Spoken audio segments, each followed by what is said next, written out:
디지털 기술이 늘어나면서 비대면의 그 서비스가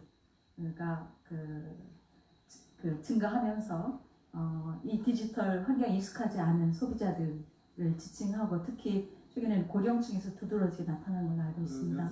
네. 우리 원장님도 음식점이나 마트에 가셔가지고 무인기 한번 사용해 보셨어요? 네.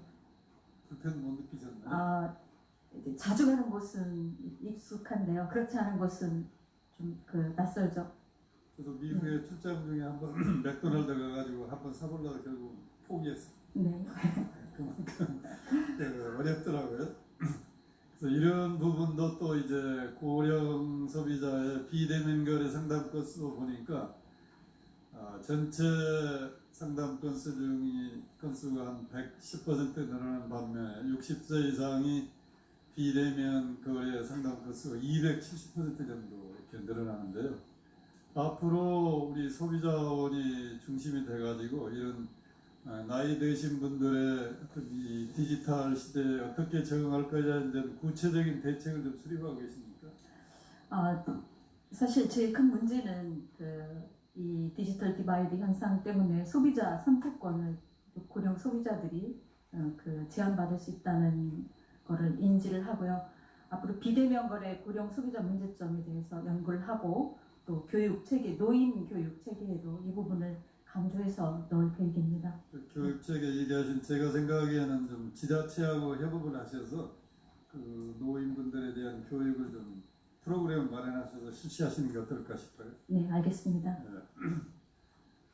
이 분쟁조정위원회 실효성에 대해서 한두 가지 좀 여쭤보겠습니다. 연평균 몇 건 정도가 불성립되고 있죠? 제가 건수는 정확하게 기억을 하지 못하고 있습니다만 거의 한 30% 정도는 불성립되고 있는 걸로 알고 있습니다. 30%요? 네. 제가 가지고 있는 자료는 그 다음으로 넘겨고 연평균 500건 정도가 불성립되는데 90% 이상이 이제 이유가 불성립 이유가 주로 어디서 발생하나요? 사업자가 조정 결정을 거부한 겁니다. 분쟁 조정의 방법이 한 당사자가 거부해버리면 더 이상 할 방법이 없는데 이걸 어떻게 하지?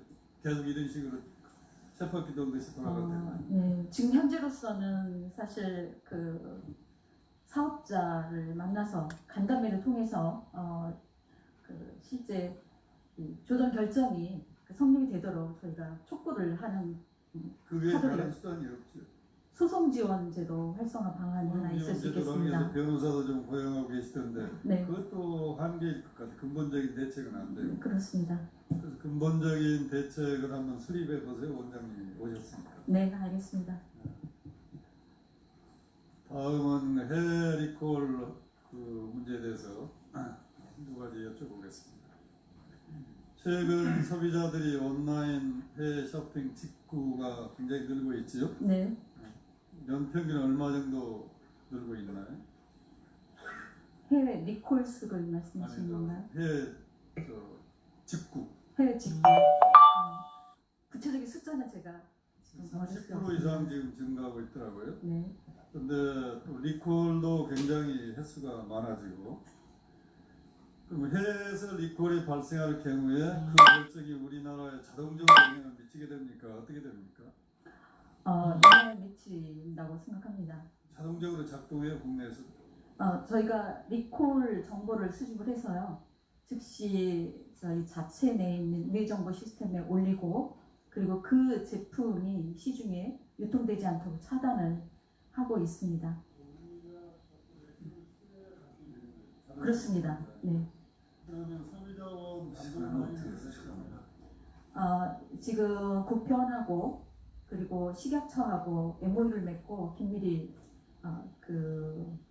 협조를 하고 있습니다. 최은정 의원님 시간을 어떻게 쓰실 겁니까?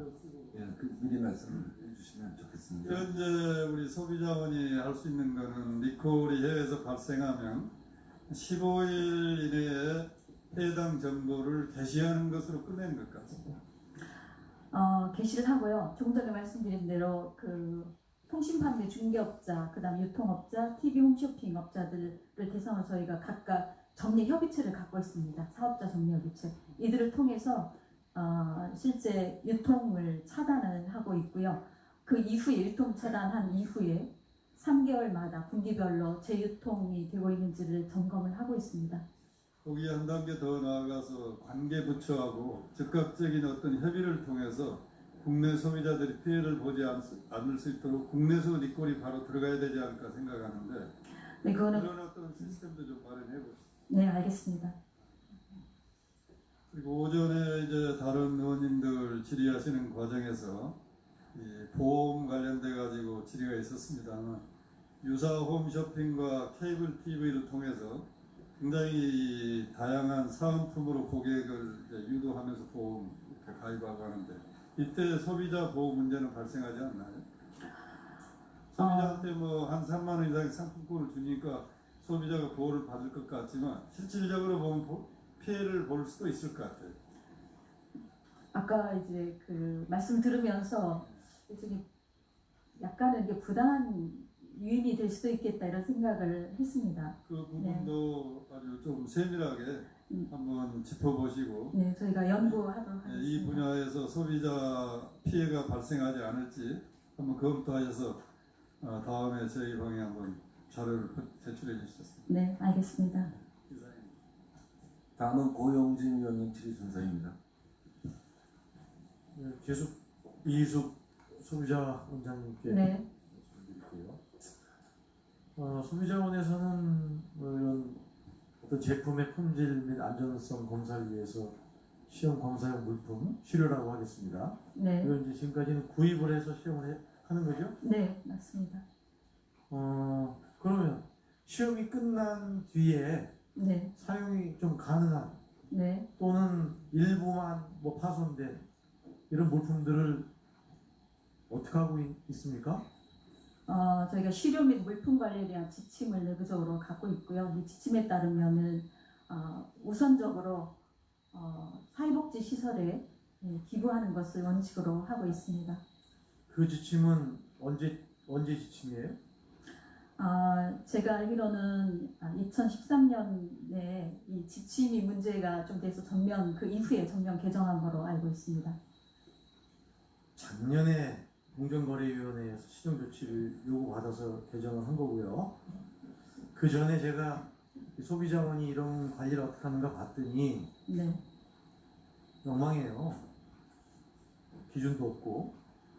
근데 그런 시험 이후의 물품들을 예를 들어서 냉장고 6대, 한 1,900만 원 상당인데 이거를 이제 기관 내에 비치해 쓰고 있고 제습기도 21대 900만 원 상당인데 헬스장 같은 데 쓰고 있고 블랙박스도 공용차량 홍보관에 활용하고 있고 그래서 이게 나중에 작년에 지적받은 거거든요. 네. 그래서 개정을 해서 지금 소비자원 내부 지침을 받아보니까 내용 연수가 1년 이상이거나 취득가격 100만 원 이상인 경우에는 유형자산으로 그 이하는 부외자산으로 분류해서 관리하도록 하고 있어요. 네, 그러면 이거는 잘 지켜야 될 거 아닙니까? 그 전에 몇 년간 이렇게 기준 아무런 근거 없이 기준 없이 이 물품들을 관리하고 있었고 또 사용하고 있었고 이 지침 개정 이후에도 100만 원 이상인 일부 물품을 제외하고는 여전히 별도의 자산 취득 절차나 대장을 작성하지 않고 활용되고 있어요. 의원실에서 자료를 요청했는데 그 많은 물품 중에 제출된 대장이 기록된 물품은 17대가 전부입니다. 네. 이래도 되겠습니까? 네, 앞으로 시정하겠습니다.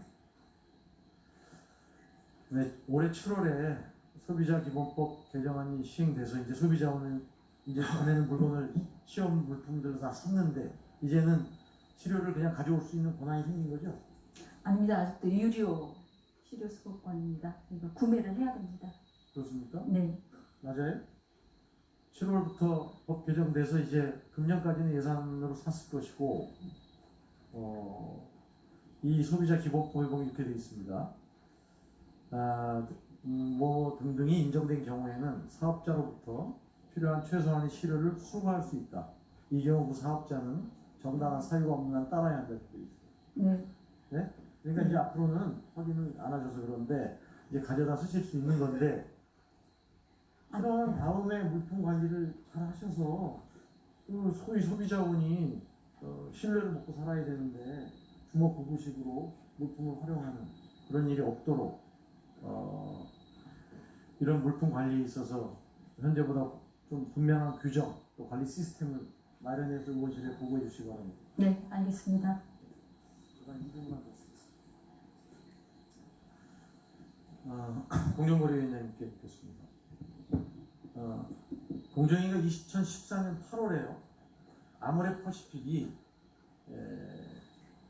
2005년부터 2011년까지 특약점에 소속된 방문 판매원 이 3,482명을 일방적으로 이동을 시켰어요. 그래서 여기에 문제가 있다고 판단해서 공정위가 과징금 5억을 부과했습니다. 그런데 아모레가 이 과징금 부과 취소 소송을 제기했고 공정위가 패소했어요. 네. 그리고 1년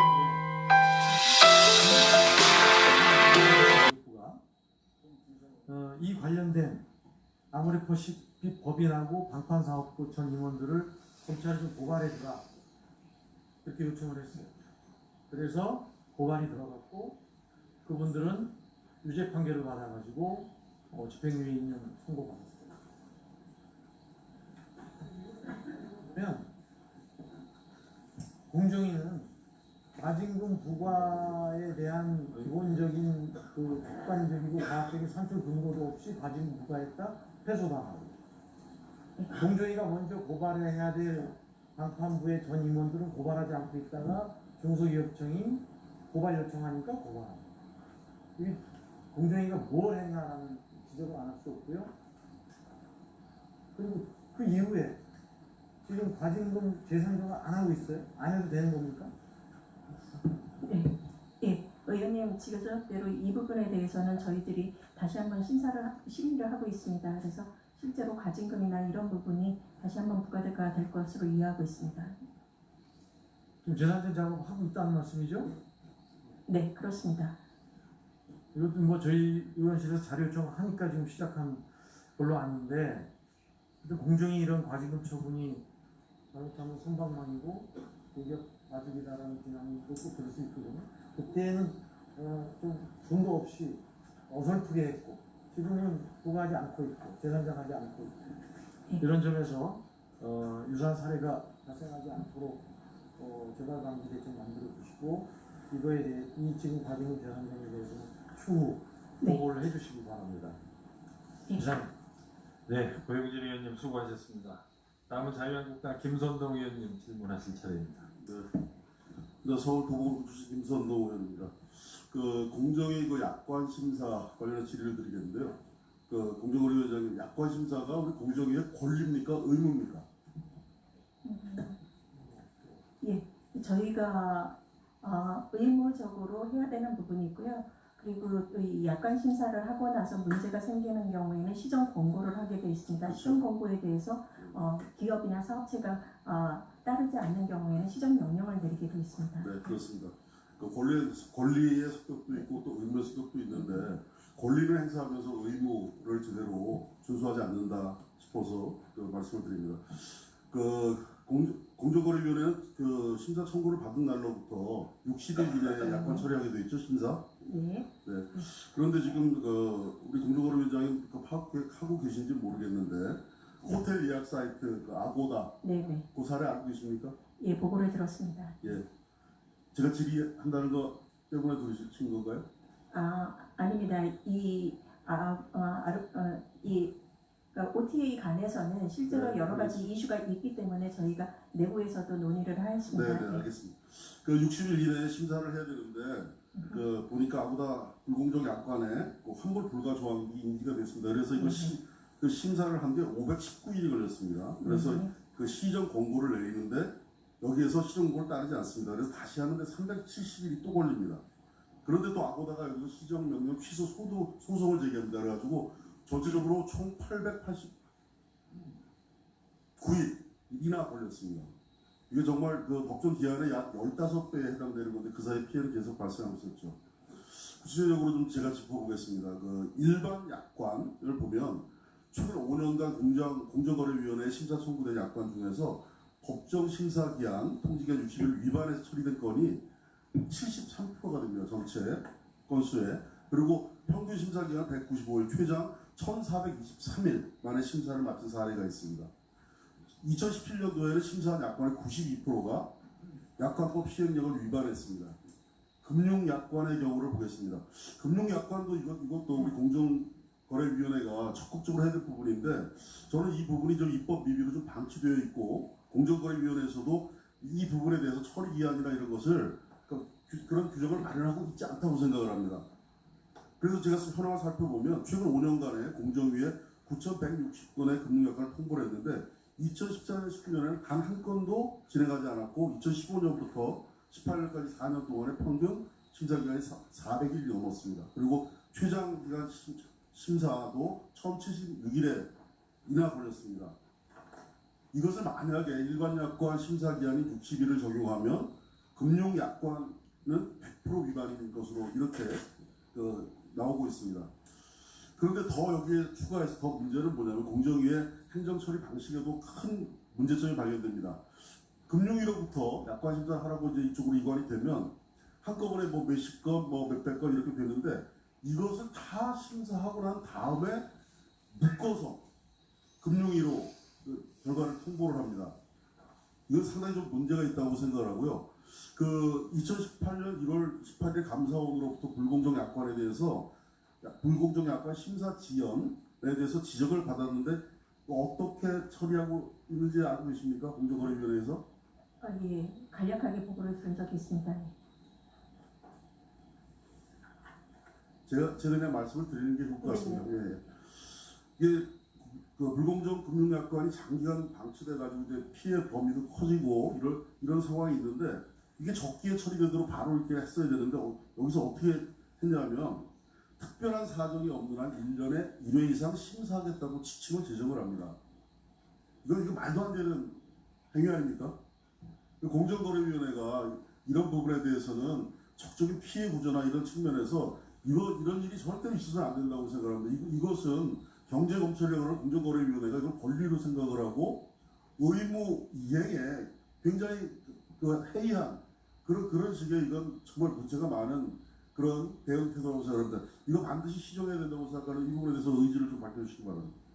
예, 지금 의원님께서 지적하였듯이 이 약관에 대해서 실제로 심사한 결과를 1년에 한 번만 1년에 1회 이상 그 결과를 갖다 금융위원회로 통보하도록 하는데 실제로는 이게 너무나 장시간의 시간을 소요로 하는 것 같습니다. 그런 부분에 대해서는 저도 안타깝게 생각을 합니다. 그리고 이 기간을 조금 더 낮출 수 있는 방법을 저희가 강구하도록 하겠습니다. 근데 이 기회를 잡아서 제가 부탁을 드릴 부분이 하나가 있는 것 같습니다. 지금 말씀하신 것처럼 저희가 약관이라는 게 굉장히 중요한 일인데도 불구하고 저희 약관과에서 근무하고 있는 공정위 직원은 9명이고 1년에 처리해야 되는 건수만 해도 몇천 건이 됩니다. 이 부분에 대해서는 실제로 인력들이 충분하지 않기 때문에 지금 말씀하신 것처럼 약관을 갖다가 저희가 리뷰하는데 시간이 너무 많이 걸리는 것 같습니다. 그 부분에 대해서는 의원님들께서 저희 공정위에 대해서 조금 더 많은 서포트를 해주시기를 부탁드리겠습니다.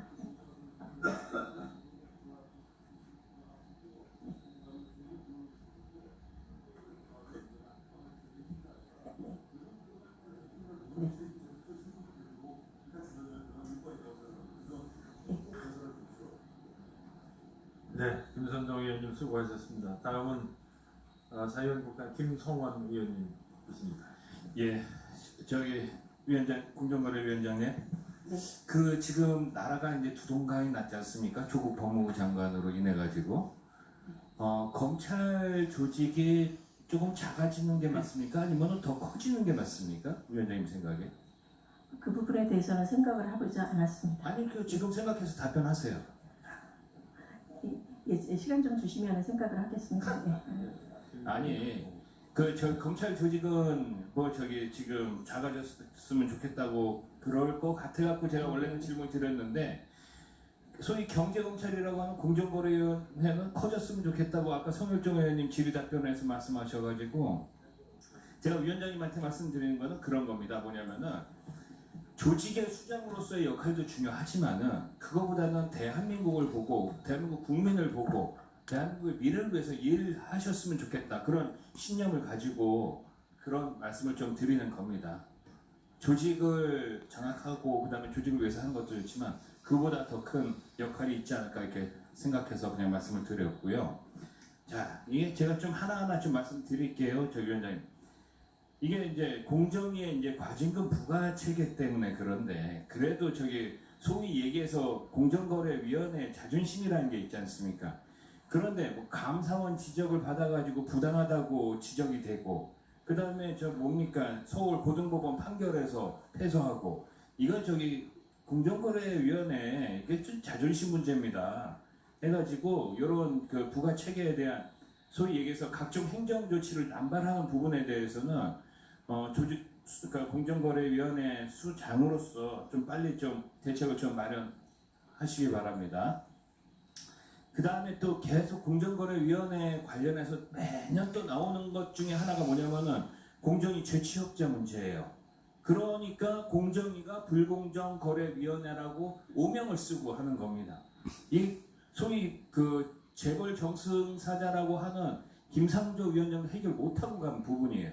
그런데 저는 우리 저희 신임 공정거래위원장님께서 외유 내감으로서 저는 반드시 해결할 수 있다고 봅니다.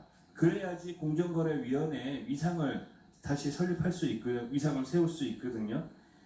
이게 사건들이 보면은 너무나도 많은 의혹들이 제기가 되고 있습니다. 그래서 제가 나중에 이런 부분들은 다 이렇게 조금 그 서면으로 좀 제출을 할 테니까요. 이게 좀 자세히 한번 좀 들여다 봐주시고 특히 제가 지난번에도 말씀드렸습니다만 저한테 서면 답변서 좀 검토하고 주세요. 너무 그냥 일반적인 그 직원들 맡기지 마시고요. 그래야지 저랑 좀 얘기가 됩니다. 아시겠죠? 네. 네, 이런 거는 답변 빨리빨리 해주세요. 시간도 없는데. 자, 그 다음에 이게 이제 이런 겁니다. 공정거래위원회는 그 막강한 권력을 가지고 있으면은 똑같이 해지되는데 대기업은 봐주고 중소기업 프랜차이즈만 손을 보는 그런 사례들이 상당히 많습니다. 아까 우리 김종석 간사님께서 지적을 한 부분도 저는 그 일례로 포함이 된다고 보고 있거든요.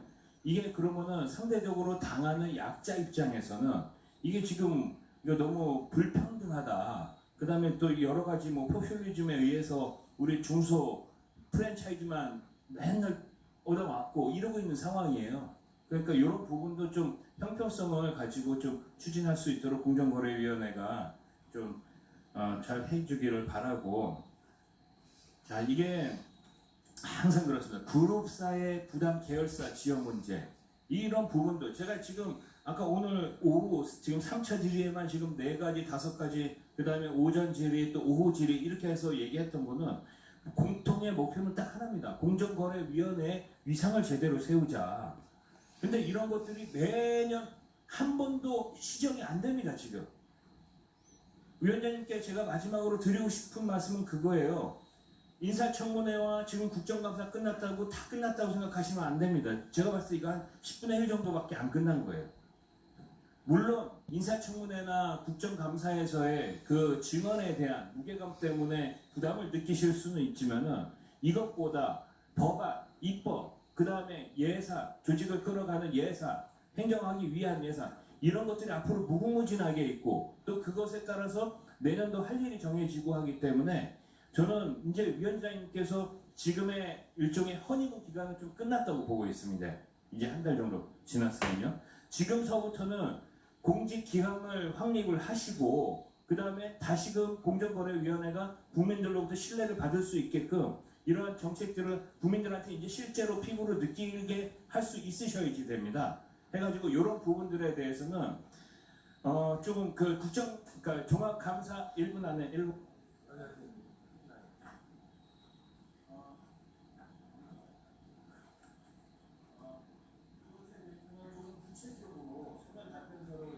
저한테 지금 제가 말씀드린 것에 대한 답변을 실제로 드린다는 그런 의미로 좀 주십시오. 그러면은 그것을 검토를 해가지고 종합국정감사 때 좀 더 심도 깊은 논의를 할 수 있도록 하겠습니다.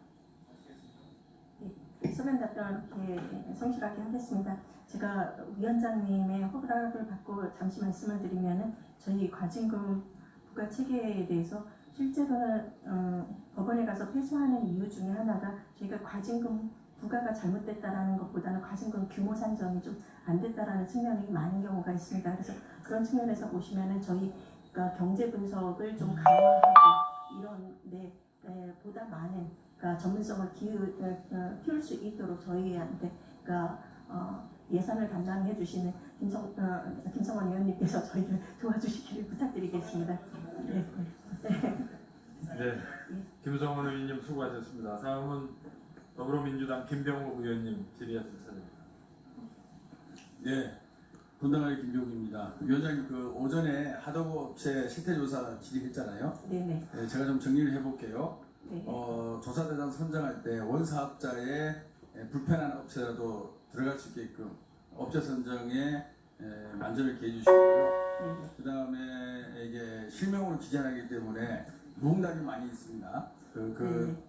그런 무응답에 대해서 통계적으로 유의성에 입각해서 제대로 조사를 해주시고요. 그 다음에 이 하도급 거래 서면 실태가 아마 가맹사업이나 대규모 유통사업에도 적용이 되리라 보는데 함께 검토해 주시고요. 그 다음에 이 실태 조사를 마친 뒤에 반드시 분석 보고서를 작성해야 되는데 그 부분이 없습니다. 그리고 반드시 작성해서 일관된 분석과 비교가 가능하도록 그리고 편향된 정책 진단이 나오지 않고 현실을 제대로 반영할 수 있게끔 해주시고요. 다섯 번째는 과징금을 매출액 기준이 아닌 다른 기준도 함께 고민해야 되는 거 아니냐라는 질의에 동의해 주셨거든요. 이 다섯 가지 요점에 대해서 이번 종합국감전까지 반드시 저희 의원실에 보고해 주시기 바랍니다. 아시겠죠? 예, 그러도록 네, 그렇게 하겠습니다. 하는 걸로 알겠습니다. 자, 그리고 지난번에 저희 인사청문회에서도 나온 얘기인데요. 이 중견 건설회사인 호반건설과 중건설, 우미건설 등등 해서 5개 업체가 LH의 분양 토지를 싹쓸이한다. 그리고 또는 일부 업체들은 잔여에 대해서 일감 몰아주기를 하고 있다. 그래서 우리 위원장님께서 위원장이 되면 취임하면 조사해 보겠다. 이렇게 답변을 하신 걸로 알고 있습니다. 조사 중입니까? 저희들이 일단 검토를 하고 있습니다. 네. 검토를 한다는 게 무슨 뜻이죠?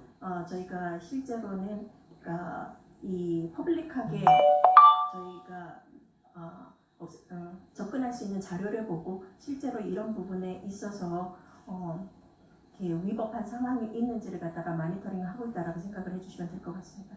그럼 언론에 나와 있는 정도의 모니터링을 하고 있다는 건가요? 언론에 나와 있는 정도 플러스 조금 더 들어가는 부분도 있는 걸로 알고 있습니다. 좀 뒤에 뭐 담당하는 부장 없습니까? 지금 어떻게 진행되고 있습니까? 예.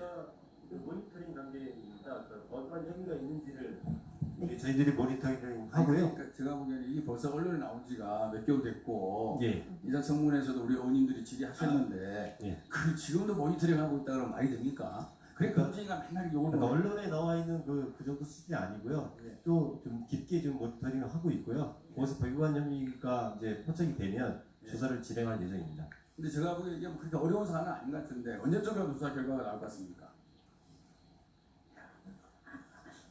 언제 뭐 조사 결과가 나온지는 지금 말씀드리기는 어려울 것 같고요. 네. 예, 이제 조만간 조사 여부를 결정을 해서 조사 필요성이 있으면 조사를 할 예정입니다. 그러면 아직은 조사에 들어가지는 않은 거네요. 예, 그렇습니다. 모니터링하고 예. 조사 여부를 결정을 할 자료를 모으고 있다. 이렇게 예, 정리하면 그렇습니다. 됩니까? 예. 너무 늦지 않나요? 이렇게 오랫동안 지적이 되어 온 부분인데. 최대한 신속히 하도록 하겠습니다. 네. 우리 뭐 국토위에서 계속 얘기 나온다고 하더라고요. 예. 예. 국토위에서도 얘기가 나오고 지난번 인사청문회에서도 우리 의원님들 지적을 많이 하셨는데 조속히 좀 착수해서 불법 여부를 좀 가려해 주시기 바라겠습니다. 예. 우리 공정거래 조정원장님. 예. 질문 좀 하겠습니다. 최근 3년간 하도급 배급 지급으로 조정이 성립된 금액이 1,566억 되더라고요. 예, 그렇습니다. 네, 그리고 이것으로 인해서 중소기업들이 못 받은 하도급 대금을 받게 되어서 참 다행인데요. 흐름을 보면은 매년 이제 조정 성립 건수와 신청 금액이 늘어났죠.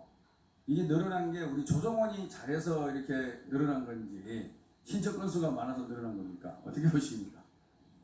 예, 일단 기본적으로 신청 건수가 많이 늘었고요. 예. 저희 조정원에서도 최선을 다해서 조정을 하고 있습니다.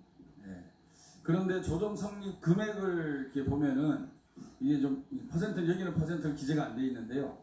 과거에는 한 60-70% 정도가 신청 금액 대비 조정 금액이었는데 최근에는 한 55% 정도밖에 안 되더라고요. 그런 원인은 뭐라고 보세요? 아무래도 조정이다 보니까 100% 신청인데 주장대로 100% 인정되기 어려운 그런 상황들이 점차 많아진다 이렇게 보시면 될 것 같습니다. 네. 자, 그런데 이제 문제는 뭐냐면 이 조정 기간이 자꾸 길어지고 있다는 겁니다. 그러니까 특히 이제 하도급 업체들은 돈이 급하잖아요. 어쨌든 빨리 결론이 나야지.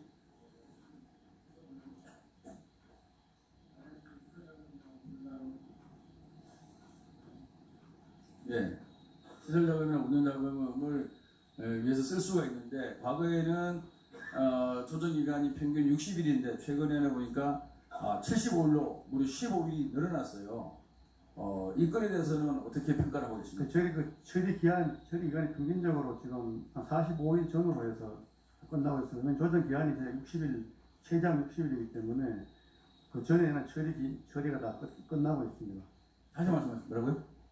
법정 기한이 60일로 되어 있고요. 예. 보통 평균적인 처리 기한이 45일 전후로 해서 처리가 되고 있습니다. 저희가 조사한 바로는 75일 걸리는데요. 75일은 아닙니다. 그건 어떤 통계인지 잘 모르겠습니다. 저희 PT 띄워서 보시면은 평균 75일이 소요되는 걸로 나옵니다. 그래서 과거에는 60일인데 왜 이렇게 15일이 늘어났는지. 작년에도 46일 평균 처리 기간이 46일로 나타났습니다. 네, 그러면 저희가 한번 데이터를 예, 다시 한번 우리 조정원하고 협의를 해볼 텐데요. 이렇게 조정 기간이 늘어난다 그러면 아무리 좋은 결과가 나오더라도 돈이라는 게 필요한 시기에 돈을 써야 되는 거 아니겠어요? 예, 조정 기간이 길어지면 조정 결과가 나오더라도 그 결과에 대한 효과는 반감될 수밖에 없는 거예요. 알겠습니다. 그래서 이 조정 기간에 유념해서 우리 이 조정원에서 잘 좀 결론을 내주시고 노력을 해주시면 네, 알겠습니다. 이어서 유동수 의원님 질의순서입니다. 예, 선생님, 제가 좀제 3차들을 하는데 한번 말씀드릴 게 있어서 하겠습니다. 이 하나의 3세 승계 과정 가장 주목받고 있는 법인이 H솔루션입니다. 여기 보면은 2018년도 8월에 하나 시스템이 H솔루션 55.36%의 지분을 보유하고 있던 하나 SNC를 합병하는 과정에서 하나 시스템과 SNC 합병 비율이 1대 0.890일로 이렇게 정해져 있거든요. 근데 이렇게 자세히 보면 H솔루션이 2015년도에 312억, 2016년도에 753억으로 급상승을 보입니다. 또 이 내부 거래 내역을 보면 2015년도에 54%였는데 2016년도에 71%로 딱 증가를 합니다. 이 내용들을 보면 3세 승계를 위해서 하나 측이 일감 몰아주기 했다는 의심이 이렇게 들고 있거든요. 이 또 합병 비율과 관련해서 보면 그 외부 회계법인 독립적인 객관적인 평가받았다 이렇게 하고 있어요. 근데 저 작년 국감에도 지금도 문제되고 있는 삼성바이오로직스 같은 것도 보면 합병 비율이 문제가 되지 않습니까? 그래서 이 가장 중요한 게 이제 회계법인의 미래 가치를 어떻게 볼 것이냐 이런 부분이 굉장히 합병 비율에 영향을 주는 건데 제 생각에는 이 회계 법인에게 의뢰하는 게 합병 법인들이 이렇게 의뢰를 하지 않습니까? 그런데 이 대기업 계열사가 이제 일반이 돼서 하는 기업 결합 신고 때 하는 이 기업의 가치 평가에 대해서는 공정에서 회계법인을 지정하면 어떨까 이런 생각을 해보거든요. 그럼 적어도 좀 객관적인 공정성 확보가 좀 되지 않을까. 어떻게 생각하십니까? 그 부분에 대해서는 제가 사실은 깊이 생각을 해보지는 않았습니다. 예. 그래서 지금 의원님께서 말씀하시는 취지는 저 공감을 합니다. 물론 뭐 네, 생각을 휴대폰에 해보겠습니다. 대한 수수료 문제라든지 이런 여러 가지 문제가 있을 수도 있을 것 같아요. 그런데 지금 계속 문제되는 게 합병 비율의 공정성, 객관성 이런 부분을 왜곡함으로써 그 의도를 가진 기업들에게 유리하게 평가되게 만든단 말이죠. 그거로부터 이게 굉장히 자의적이고 이게 법인에게 용역을 맡기지만 회계사들도 그쪽 부분에 완전 전문가가 아니기 때문에 회사에서 준 자료를 위주로 미래 가치를 평가를 하거든요. 그게 객관성을 담보할 수 없다. 자꾸 그런 얘기 나와서 삼성 바이오로직스도 그러고 지금 엣지솔루션도 이런 과정들을 봤기 때문에 이건 좀 고민할 필요가 있다는 생각이 들고요.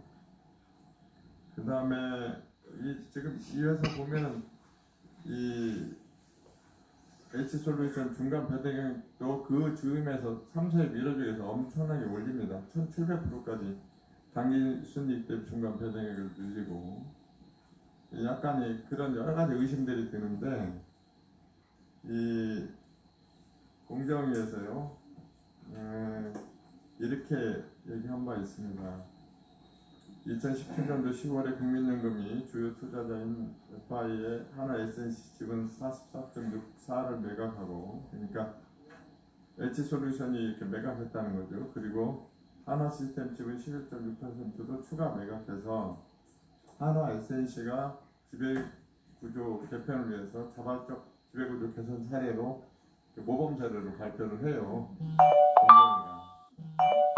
그래서 마치 지배구조 개선은 굉장히 잘한 기업으로 공정을 발표를 하는데 그 내부를 들어가 보면 일감 몰아주기 한 여러 가지 의심도 보이고 그걸 통해서 또 합병 비율도 좀 왜곡시키지 않았을까라는 의심도 들고 그럼에도 불구하고 이제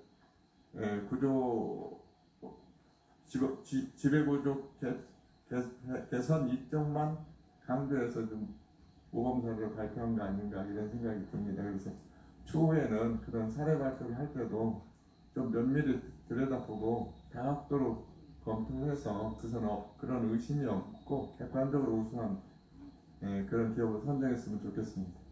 예. 예, 의원님 말씀하신 대로 한 측면만 바라보지 않고 종합적으로 바라보고 모범 사례로 선정을 하도록 하겠습니다. 이상으로 위원들의 3차 질의를 모두 마쳤습니다만 추가로 질의하고자 하는 위원들이 4분, 5분 계시기 때문에 이어서 4차 질의를 실시하도록 하겠습니다. 4차 질의 시간은 3분입니다. 4차 질의하실 위원들은 이태규 위원님, 김종석 위원님, 추혜선 위원님, 김선동 위원님이시고 김병우 의원님이 추가로 1분을 하시겠다고 했습니다. 이태규 위원님. 마무리 잘하는 분입니다. 네, 공정거래위원님, 여러 의원님들이 오늘 과징금 그 수납률 조합인데 그리고 또 폐소 문제 말씀을 하셔가지고 이 부분을 저도 조금 말씀을 좀 드리겠습니다. 2015년 1월부터 올해 9월까지 공정위가 기업에 내준 환급 가산금은 977억 5,300만 원입니다. 그러니까 거의 1,000억 원에 가까운데 이건 이제 과징금 법원에서 패소해서 과징금과 함께 돌려주는 이자고 이게 100% 국민 세금으로 나가는 돈입니다. 또 기업 입장에서 보면 생각지 않았던 이제 다른 수입이 별도의 수입이 생기는 거죠. 그 대표적인 사례를 보면 올해 공정위가 지난 2009년 퀄컴의 시장 지배적 지위 남용 행위 등에 대해서 과징금 2,732억 원을 부과했는데 올해 대법원에서 487억 원을 직권 취소했기 때문에 원금의 약 3분의 1에 해당하는 153억 3,600만 원을 환급 가산금으로 받아갔습니다. 이 공정위가 2016년에 퀄컴의 또 다른 시장 지배적 지위 남용 행위에 대해서 역대 최대 과징금인 1조 원이 넘는 과징금을 부과했고 이게 현재 서울 고법에 계류 중이죠. 만약 여기서 일부라도 대법원에서 만약에 취소 판결이 내려진다면 공정위는 상당한 액수를 또 이자로 또 지급해야 되는 이런 문제가 있습니다. 저는 지금 이것은 어쨌든 국민 세금으로 나가는 부분이기 때문에 과징금부가 있어서 이 국민 신뢰도 하락, 또 혈세 낭비, 이런 부분을 막기 위한 철저하고 정확한 판단과 결정이 요구되는데, 이 부분에서 제가 위원장님께 아까 그 과징금 취소 판결을 전체적으로 통계 분석을 해봤을 적에 공정위와 법원의 근본적인 어떤 관점의 차이가 있는 것인지, 아니면 과징금 부과 사건 사실관계에 공정위의 조사에 오류가 있는 건지, 이걸 제가 좀 질문을 드리려고 했는데, 아까 말씀을 하시는 거 보니까 과징금 규모 산정에서 법원과의 차이가 있다. 그리고 이런 경제 분석 기능이 취약하다. 이런 말씀을 하신 걸로 제가 들었어요. 근데 공정위가 법원보다도 경제 분석 기능이 취약하다면 제가 이해가 안 되고, 두 번째는 그럼 현재의 공정의 과징금 부과 기준과 산정 체계에 근본적인 문제가 있다고 인정을 하시는 겁니까? 제 생각에는 이건 근본적인 문제는 아닙니다. 네, 아까도 말씀드렸다시피 과징금을 산정할 때는 관련 매출액이라는 얘기를 합니다. 관련 매출액을 갖다가 산정을 하려니까 실제로는 시장을 어떻게 획정을 하느냐, 여기에 대체자가 있느냐, 얼마만큼의 가격이 올라가느냐, 이런 부분을 통해서 실제로는 관련 매출액을 산정을 하는 부분입니다. 이 부분에 대해서는 가끔씩 법원하고 저희하고 생각의 차이가 조금은 있는 것 같습니다. 그런 측면에서 보시면은 과징금 부과했다라는 그 사실 자체에 대해서 법원에서 저희한테 오류를 지적하는 게 아니라, 이 과징금 산정에 들어간 이 관련 매출액의 규모에 대해서 저희하고 의견이 조금 다른 부분이 있는 걸로 알고 있습니다. 근데 저희가 얘기하는 경제 분석을 못한다라는 얘기는 아니고요.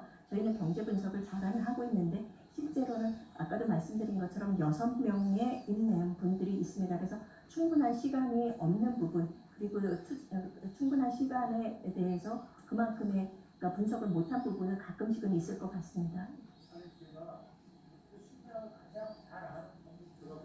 네. 시장의 상황을 분석하고 규모를 판단하고, 그거는데 그런 부분에서 법원의 어떤 그 분석과 그 부분에서 내가 볼 때는 그 비교 열쇠에 있다면, 왜냐면 이 과정이 해수가 계속해서 멀어지니까 이게 어제오늘 한두 번 있는 게 아니잖아요. 근데 만약에 그런 시장 분석에 있어서 차이가 있다면, 제가 지금 공정의 어떤 시장 분석 기능의 이런 부분에 대해서 다시 한번 판단을 해보셔야죠. 예, 저희가 법원보다 시장 분석이나 경제 분석을 못한다는 생각은 저는 결코 하지 않습니다. 그렇게 생각합니다. 단지 이제 그쪽에서 저희가 한 부분에 대해서 일정 부분, 이의를 제기하는 부분은 가끔씩 있는 것 같습니다. 그리고 그런 법원의 이의 제기가 타당하다고 보시는 거죠? 그러니까 수용하는 거 아니겠습니까? 그건 아닌가요? 저희는 꼭 그렇지는 않지만 법원의 의견을 존중을 합니다. 이럴 때 조금 생각해 볼 수 있는 것 같아요. 예, 그렇습니다. 예. 다음 김종석 위원님 질의하시기 바랍니다. 네. 위원장님, 오늘 영거푸 제가 이 프랜차이즈 산업에 관해서 질문하는 이유가, 지금 경제가 어렵기도 하지만 작년에만 3만 개 이상의 가맹점이 폐업을 했습니다. 20만 명의 일자리가 없어진 거죠. 지금 이 산업이 많은 순기능을 갖고 있다는 건 아까 말씀드렸는데, 일부 그 지배적지의 남용이나 갑질이 있는 건 사실이에요. 오늘 의원님들이 많이 지적하셨잖아요. 저도 모르는 게 아닙니다. 그러니까 제도 개선을 해가야 돼요. 근데 4,800개가 넘는 그 가맹 본부들이 다 갑질하고 나쁜 건 아니잖아요. 저는 절대 다수는 오히려 순기능이 많고 우리 경제에 큰 기여를 하고 있다고 봅니다.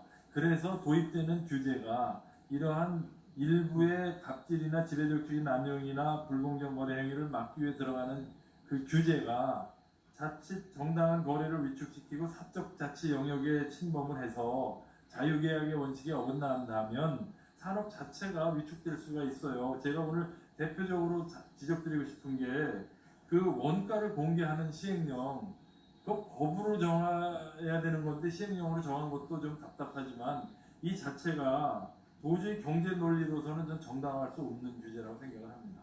위원장님 한번 진지하게 고민해 보시고요. 그 다음에 요번에 또 그 입법 예고한 것 중에 그 예상 매출액을 공개하게 돼 있죠. 네. 아니, 예상 매출액을 무슨 재주로 가맹본부가 예상을 합니까? 그 예상 매출액이라는 게 가맹본부가 책임지는 숫자일 수가 있나요? 저도 이것도 도저히 경제 논리로는 정당화될 수 없는 규제라고 생각을 합니다.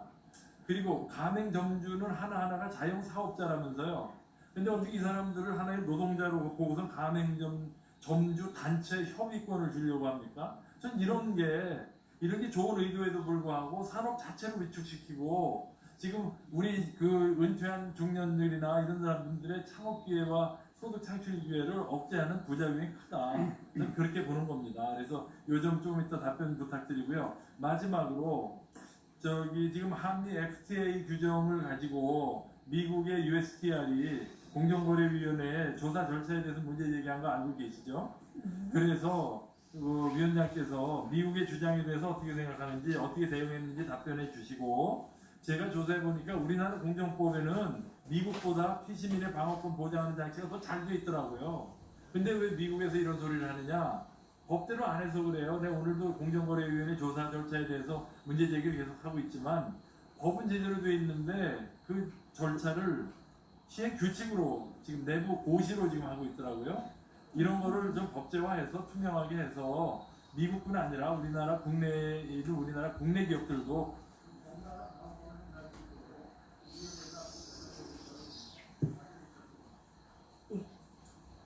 답변하겠습니다. 먼저 한미 FTA 관련한 것부터 답변을 하겠습니다.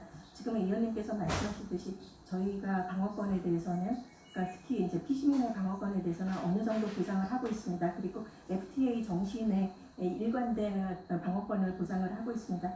다만 지금 이슈가 된 거는 USTR이 저희한테 요구하는 거에 이 정보 접근성에 있어서 영업 비밀까지도 실제로 저희가 알고 있는 이 부분, 아니면 심사 보고서에 들어간 이 부분까지도 공개를 하라는 그런 압력입니다. 그래서 저희는 이게 영업 비밀에 대해서는 말씀을 드릴 수가 없습니다. 아니면 다른 방안을 고려를 해보겠습니다라고 말씀드리는 거라고 이해를 해주시기 바랍니다. 그리고 두 번째, 저희 예상 매출액을 어떻게 아냐라고 얘기를 했는데, 이 예상 매출액은 과거의 정보를 기초로 해가지고 새로이 점주가 되고 싶은 이 분들에게 그 관련 지역과 그리고 규모를 고려를 해가지고 실제로 어느 정도의 예상 매출액이 될 것인가로 레인지를 주라고 하는 것이지 하나의 점수를 달라라는 얘기는 아닙니다. 이게 왜 필요하느냐면은 희망 점주에 있어서 제대로 된 정보를 갖다가 제공하는 것이 중요하다고 생각을 합니다. 안 그러면은 실제로 가맹본부도 희망 점주에게 잘못된 정보, 허위 정보를 통해 가지고 유인을 할 인센티브가 있기 때문에 이 부분을 저희가 어느 정도 막으려고 하는 노력이라고 생각을 하시면 될 것 같습니다. 그리고 가장 분쟁이 많은 부분이 가맹 점주들이 이슈를 제기하는 부분이 이 예상 매출액이라고 저는 이해를 하고 있습니다.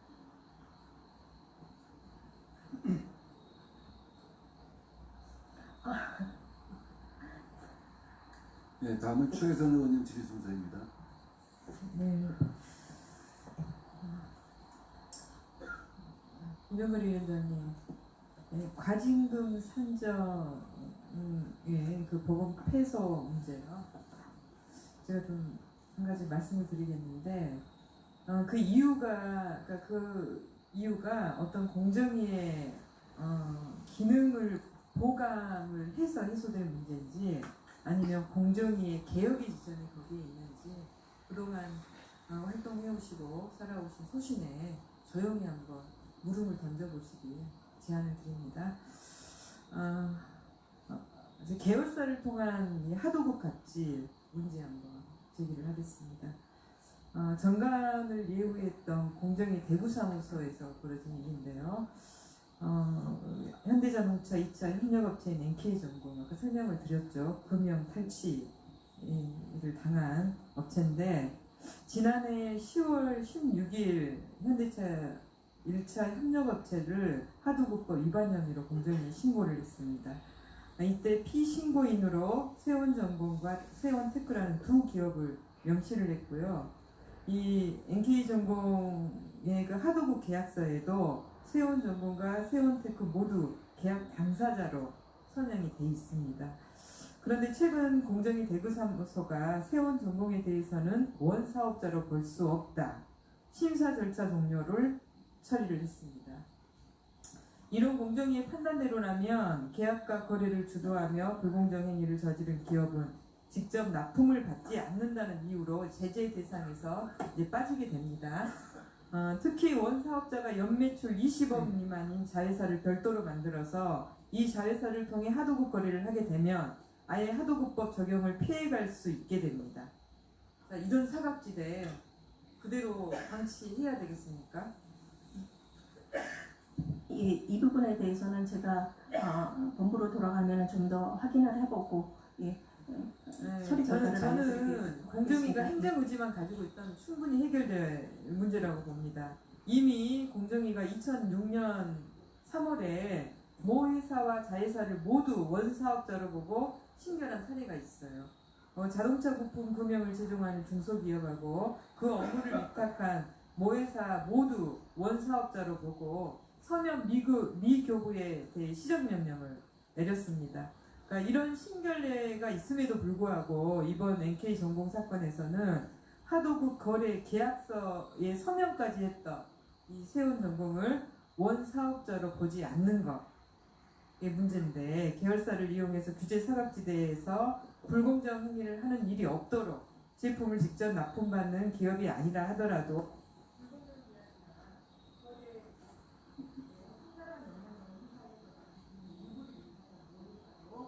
제재 대상에 포함을 시켜야 된다. 그래서 이에 대한 검토를 하셔서 정감 전까지 보고해 주시기 바랍니다. 예, 그러도록 하겠습니다. 네, 그만. 이어서 김상동 의원님 질의 순서입니다. 네. 공정위하고 산하기관 소비자원 관계와 관련해서 질의를 드리겠습니다. 우선 조 위원장님, 그 한국소비자원이 공정위로부터 위탁받아서 운영하고 있는 1372 소비자상담센터가 어떤 형태로 계약돼서 위탁 운영되고 있는지 알고 계시죠? 예, 보고를 들었습니다. 네, 어떤 거죠? 예, 저희가 이 소비자센터의 1372는 실제로 한국소비자원이 처음 시작할 때부터 있었던 소비자에 대한 불만이나 신고들을 해서 상담센터를 운영을 하고 있고요. 이쪽에서 한국소비자원 출범할 때부터요? 저는 그렇게 이해를 하고 있습니다. 예. 좀 제가 말씀드려볼게요. 네. 이거 제가 볼 때는 한 2009년 동안 2009년부터 10년이 벌써 됐습니다. 그러니까 법적 근거 없이 공정위에서 예규를 만들었어요. 그 예규를 통해서 산하기관의 한국소비자원과 또 협약서를 작성을 해서 그것에 따라서 지금 운영을 하고 있는 겁니다. 그러니까 애초부터 소비자원에서 이게 이 기능이 있었던 게 아닙니다. 공정위에서 협약서를 만들어가지고 이것을 소비자원에 떠넘긴 겁니다. 우리 소비자원 원장님, 좀 불편하시더라도 여기서는 그냥 말씀해 주시고 제도 개선하려고 그러는 거니까 네. 공정거래위원회에 너무 상기관이라고 눈치 보지 마시고 대답해 주세요. 소비자 상담이 원래 소비자원의 고유 업무입니까? 이제까지 그렇게 알고 시행을 해왔습니다. 네. 중간에 오셨으니까 그렇게 아시고 네. 아마 그렇게 당연히 생각해 오셨을 텐데 저희들이 파악을 해봤습니다만 고유 업무라는 그런 규정 어디에도 사실은 없습니다.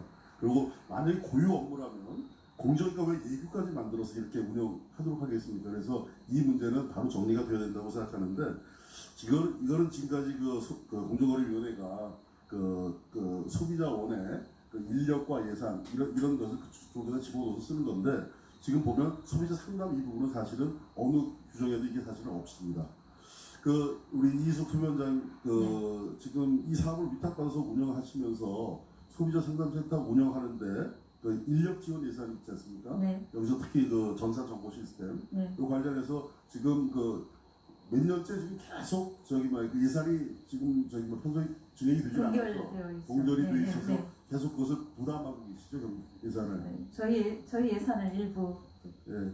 활용하고 있습니다. 네, 그렇습니다. 그래서 우리 공정거래위원회에서는 상위기관으로서 이 문제, 법적인 문제를 좀 따져보시고 그다음에 예산이나 이런 것들을 기대서 할 것이 아니라 이 문제를 정상적으로 풀어서 정상적으로 인력 운영과 예산이 체제가 가도록 하고 원래 소비자원에서 감당하지 않아야 될 부분이 있다 그러면 제도적으로 좀 발라내셔서 소비자원이 제대로 기능하고 공연한 예산의 부담이나 이런 것에 시달리지 않도록 이렇게 조치를 하는 것이 공정거래에 맞다고 생각합니다. 그래서 상급기관의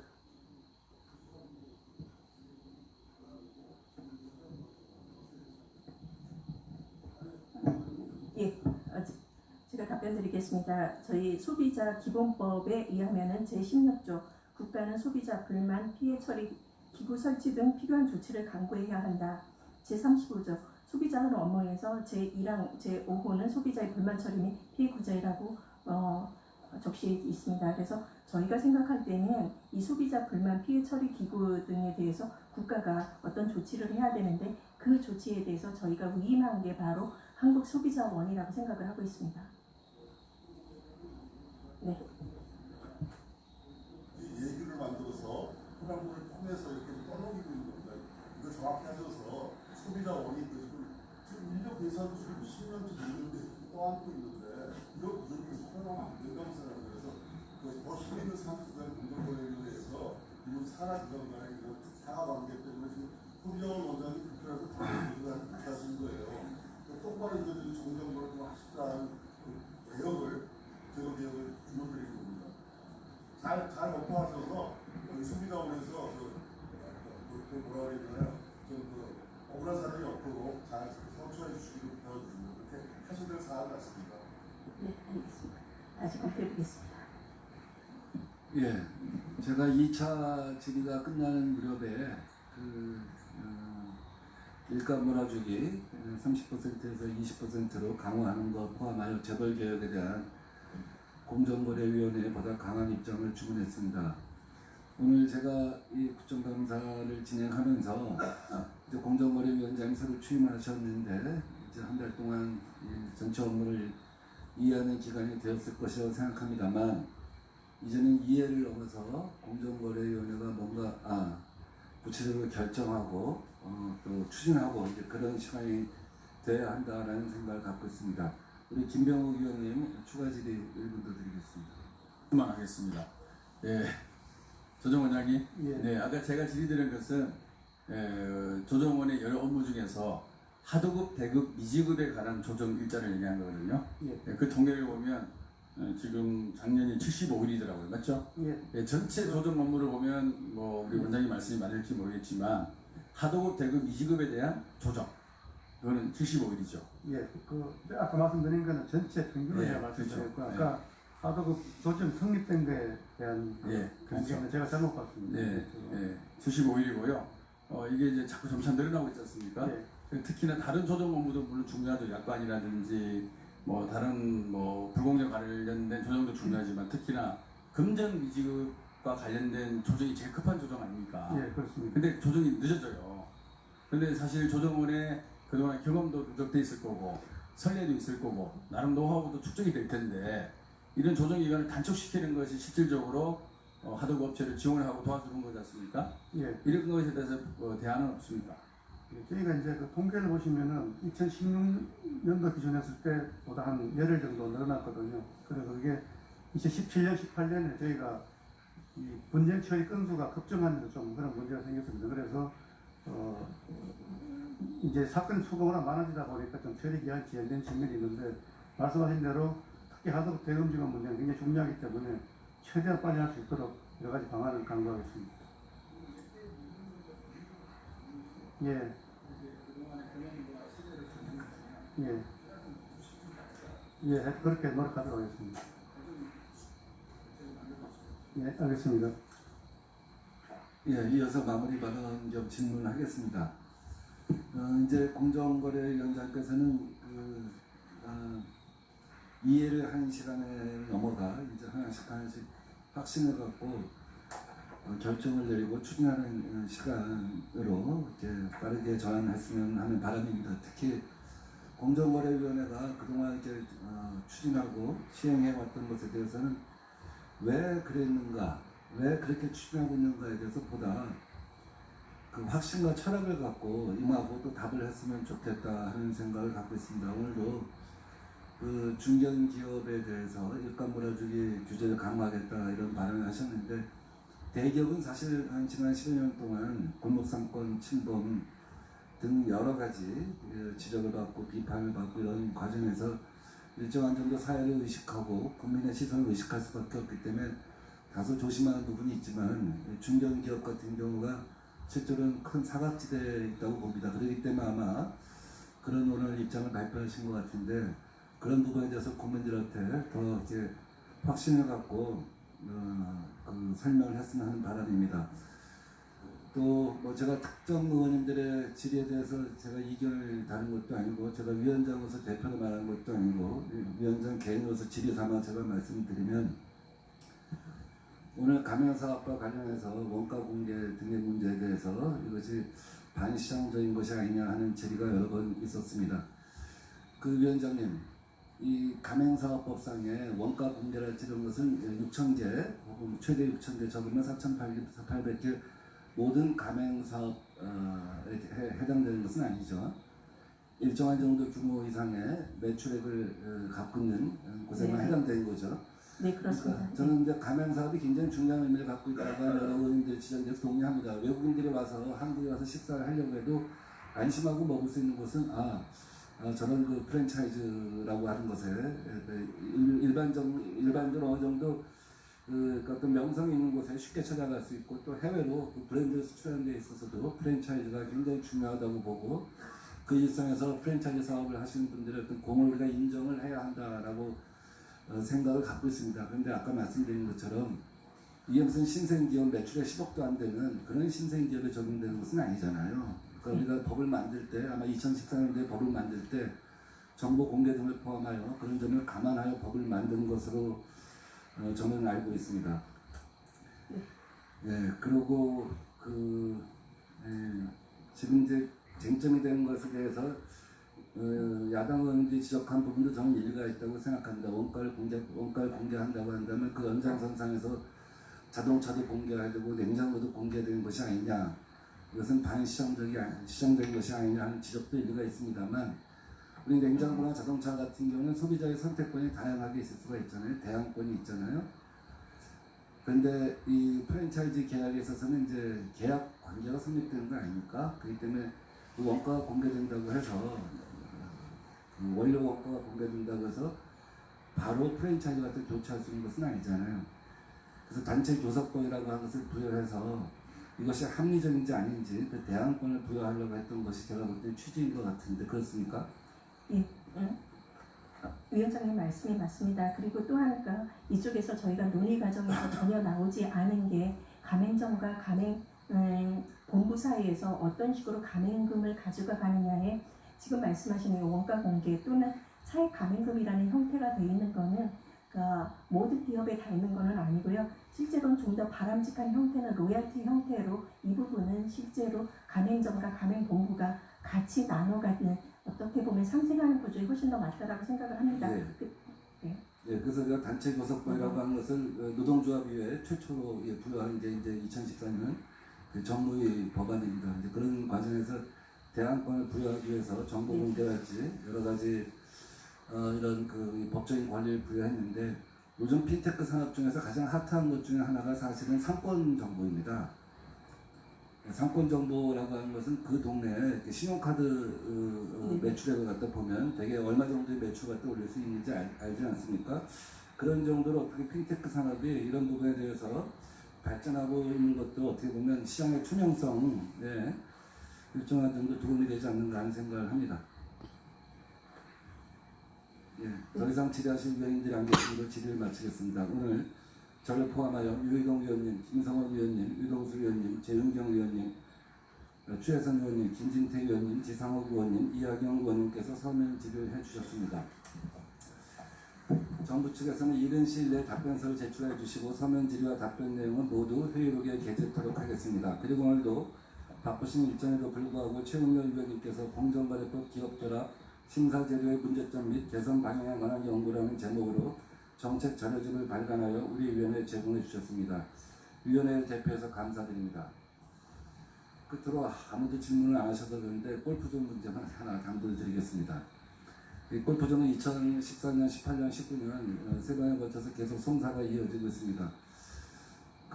지난번 이진복 위원장께서도 골프존 본부하고 점주하고 간담회를 갖다 열어서 어떻게 타협안을 갖다가 상생방안을 도출하려고 노력을 한 바가 있습니다만 입장 차이가 커서 마무리가 안 됐습니다. 골프존 우리 점주들 입장에서는 골프존 대형 가맹본부가 우월적 지위라고 할까, 하여간 그 거대 자본을 이용하여 대형 로펌하고 계약을 해서 송사에 임하기 때문에 사실은 그 송사에 진 것 자체에 대해서 수용하기 힘들어하는 입장입니다. 다시 한번 이 문제에 대해서 우리 공정거래위원장님께서 한번 귀담아 들으시고 정주들의 입장을 귀담아 들으시고 상생 방안을 도출하는 데 노력해 주시기 바랍니다. 그렇게 해주시겠습니까? 예, 그러도록 노력하겠습니다. 예. 김병욱 의원님께서도 설명 질의를 추가하셨습니다. 오늘 국정감사에서는 여러 의원님께서 공정거래와 소비자 보호 전반에 걸쳐서 다양한 문제 제기와 함께 정책 대안을 아울러 제시해 주셨습니다. 오늘 국정감사에 수감한 기관에서는 오늘 위원님께서 제시하고 지적하신 사안들을 철저히 점검하여 앞으로 주요 국정 현안을 조율하고 정책을 추진해 나감에 있어 적극 반영될 수 있도록 해주시기 바랍니다. 오늘 국정감사가 내실 있게 진행될 수 있도록 자료와 질의 준비해서 주신 여러 위원님께 감사드리고 국정감사에 성실하게 준비하고 임해주신 공정거래위원장, 한국소비자원장 그리고 한국공정거래조정원 원장을 비롯한 정부 관계관 여러분께도 감사드립니다. 그리고 보좌진 여러분을 비롯한 국회 직원 여러분께 감사드리고 특히 오늘 국정감사를 하루 종일 생중계해 주신 국회방송 관계자의 노고에도 감사드립니다. 또한 국정감사를 모니터링 해주신 시민단체 관계자와 방송신문 기자 등 언론인 여러분께서도 수고하셨다는 말씀을 드립니다. 그러면 이상으로 공정거래위원회, 한국소비자원, 한국공정거래조정원에 대한 2019년도 국정감사를 마치겠습니다. 감사 종료를 선언합니다.